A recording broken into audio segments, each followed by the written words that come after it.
Zaku Baruch. Morning, everyone. Boker Tov. We're continuing the halachot of Kiddush, Siman Reish Ayin Aleph, Seif Daled. Says the Shulchan Aruch, Asur litom klum kodem sheyekadesh afilu mayim. On Friday night, it's asur to taste any food before Kiddush, even if it's water. When? So, exactly. From when? Good question. So, when Shabbat starts, so from sunset and onward, Shabbat comes in. We bring Shabbat in a little bit earlier sometimes, but when Shabbat comes in, either from sunset or if you bring in Shabbat, Mishnah Berurah says, if you bring in Shabbat early, then from that moment, then you're not supposed to drink or eat, not even water, until Kiddush. The Mishnah Berurah explains from the Gemara that any food on Shabbat is like a seudah. Even if it's a small amount, there's no snacking, meaning every snack is a big thing on Shabbat. Meaning every mitzvah on Shabbat is like, it's a holy day, so you do something that's something holy on a holy day, it's magnified. The Ben Ish Chai talks about if you learn Torah on Shabbat, it's like 1,000 times the amount of, let's say, comparable during the week. So now any food you eat is a bracha. Oh, so you're saying a bracha on Shabbat, it's a higher thing. That higher thing is considered like a kviyut seudah. It's like a meal. To have a meal, you need to start with Kiddush. Now, also, because when you come into Shabbat, you have the obligation of Kiddush right away. It's just like any mitzvah. Once you have that obligation, you're not supposed to do other things before that obligation. The obligation is, we said before, according to the Torah, to talk about the Kaddish at the Shabbat, make the Shabbat holy with words. The rabbis instituted a physical thing to do, which is over a cup of wine. So you got to make sure to do that mitzvah. Don't busy yourself with other things, even if it's drinking water. Now, certainly, person's not feeling well, whatever, it's a different category. Now, let's say you bring in Shabbat early, same deal.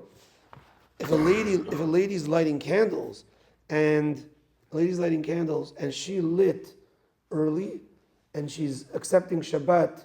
Let's say she's lighting early, but she's going to accept the Shabbat later.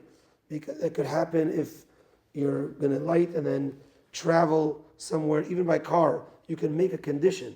So it's basically once she accepts Shabbat, then she has this on her.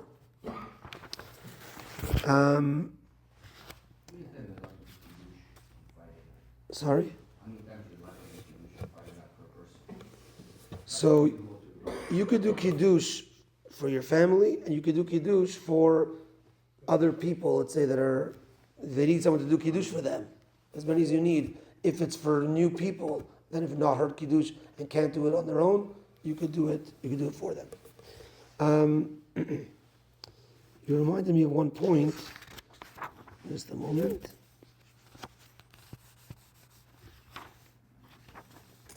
One point here.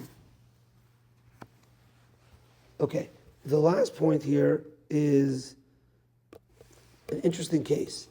Let's say, this is talking about like wine over bread. We spoke about this the other day, but an interesting case. Let's say you know you don't have wine for Shabbat. You don't have wine for Shabbat.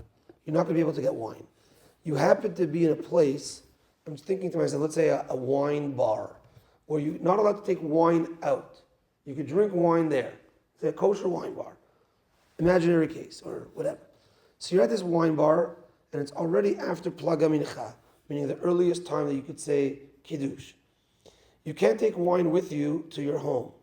So the question would be, can I say Kiddush now, and then go to shul and pray Arvit? So at least I'll have wine for Kiddush. And even though I'll say to myself, okay, I'll do Kiddush now in this wine bar, and then I will keep Shabbat from now, and then I'll go do Arvit. Or, better no, go home or go to shul, do Arvit, and when I get home, I'll do Kiddush over bread. The Arizal says it's best to do Arvit first and then Kiddush. So better to do in that case the Kiddush over bread than if you had to happen this case that you're not going to have wine at home, you'll have wine beforehand. No, Arvit first and then Kiddush. Interesting thing. What if we don't have bread? It's about bread. You got other problems. No wine, no bread. Speak to the rabbi. So if you don't have wine or bread, like if sometimes people travel that have this. I actually heard this year in a Pesach program. I think one in Morocco, maybe Morocco.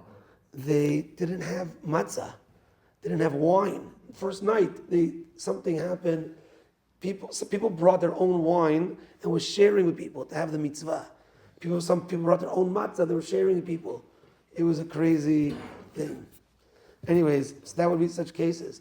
If you don't have, you don't have. What can you do? You don't have wine, you don't have bread, you don't have. Do what you got to do. Okay, that's that for today. Mincha tonight at 6:30, and we are heading to the cemetery for the shloshim of Mr. Rafi Ben Aish. That's at 9 a.m. at Pardes Chaim on Bathurst. If you could join, that'll be great. Turn to the video.